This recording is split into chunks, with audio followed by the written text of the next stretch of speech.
Just 48 hours after the U.S. dispatched B-2 bombers to destroy 3 nuclear sites in Iran comes word from President Trump of a ceasefire agreement, which he says will bring an end to the conflict between Iran and Israel.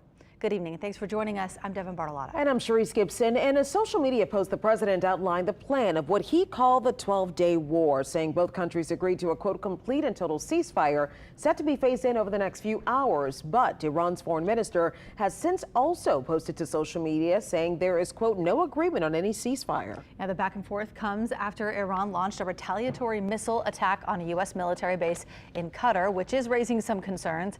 Mike McDaniel talked to an expert who breaks down what we're seeing on the world stage. Just days after the U.S. carried out airstrikes on Iran's nuclear sites, Iran responded with an attack Monday against a U.S. military base in Qatar. I think the Iranian regime looked at everything and said, you know what? We want to stay in power. Let's do this.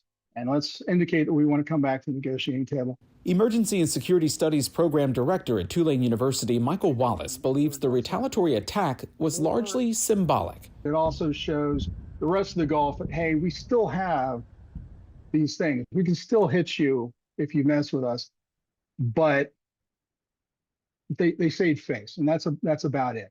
Qatari authorities announced those Iranian missiles were intercepted before hitting the base. There were no deaths reported. Here in the United States, Wallace says the concern isn't about an organized Iranian attack, but rather lone wolves. That's what we have to worry about, are these self-radicalized people who think they're doing something on behalf of Iran and launching their own attacks against probably citizens here in the United States. That's something Homeland Security Secretary Kristi Noem was asked about Monday after Iran launched those missiles. We recognize that as tensions escalate, that means that there could be more potential for threats here at home. And so that's why we're at an elevated threat right now, and we'll continue to stay diligent. Noem says there are no known threats inside the U.S. right now. While the Trump administration was calling for diplomacy, Wallace says the negotiating table could be the next step. The regime, they want to preserve themselves right now. And this is what they think is the best way to stay in power.